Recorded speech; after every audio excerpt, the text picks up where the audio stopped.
ചെയ്യുന്നേ? തെയ്യം കാണുന്നേ. ഓ, മുത്തപ്പൻ തെയ്യോ? ആന്റി ബാലിത്തെയ്യം കണ്ടിട്ടുണ്ടോ? ഇല്ല. അതൊരു സൂപ്പർ അടിപൊളി തെയ്യം. ഇവിടെ അടുത്തൊരു കാവില് ബാലിത്തെയ്യം ഉണ്ട് ഉച്ചക്ക്. ആന്റിക്ക് ബാലിയുടെ പ്രത്യേകത അറിയാവോ? ഇല്ല. ബാലിയുടെ പ്രത്യേകത എന്താന്ന് വെച്ചാൽ ബാലിയുടെ നേർക്ക് ഏറ്റുമുട്ടുന്ന ആരുടെ ആയാലും പകുതി ശക്തി ബാലിക്ക് കിട്ടും. അതുകൊണ്ട് ബാലിക്ക് അവരെ വേഗം തോപ്പിക്കാം. എന്നാ നമുക്ക് പോവാം. അപ്പോൾ നമ്മുടെ ആർജു പറഞ്ഞ പോലെ ഇപ്പം നമ്മൾ ബാലിത്തെയ്യം കാണാനാണ് വന്നിട്ടുള്ളത്. കടന്നപ്പള്ളി കാനഞ്ചേരി ഭഗവതി ക്ഷേത്രത്തിലാണ് നമ്മളിപ്പോൾ ഉള്ളത്.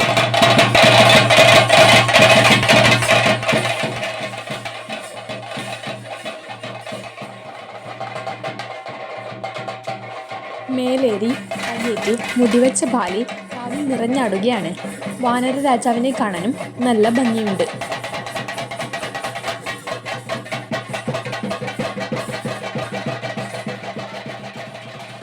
ബാലിത്തെയ്യത്തിനിടയിൽ ബാലി 3 പേരോട് യുദ്ധം ചെയ്യുന്നതായി കാണാം. ദുന്ദുബിയുടെ തല ഋഷ്യമുഖാചലത്തിലെ മാതംഗമുനിയുടെ ആശ്രമത്തിൽ ചെന്ന് പതിച്ചപ്പോൾ മുനി ബാലിയെ ശപിച്ചു. അങ്ങനെയാണ് ഋഷ്യമുഖാചലം ബാലികേറാമലയായി മാറിയതത്രേ. പിന്നീട് മായാവിയെ കീഴ്പ്പെടുത്തിയെങ്കിലും ബാലി തൻ്റെ അനുജനായ സുഗ്രീവനുമായി ശത്രുതയിലാകുന്നു. എന്നാൽ ബാലിയെ ഭയന്ന് സുഗ്രീവൻ ഒളിക്കുന്നത് ഋഷ്യമുഖാചലത്തിലായിരുന്നു.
ഏറ്റവും അവസാനം സുഗ്രീവനുമായി യുദ്ധം ചെയ്യുമ്പോൾ ബാലിയെ ശ്രീരാമൻ ഒളിയമ്പെയ്ത് വധിക്കുന്നു. രാമബാണമേറ്റ ബാലി മോക്ഷം പ്രാപിച്ച് പിന്നീട് തെയ്യക്കൊലമായി മാറി എന്നാണ് കഥ.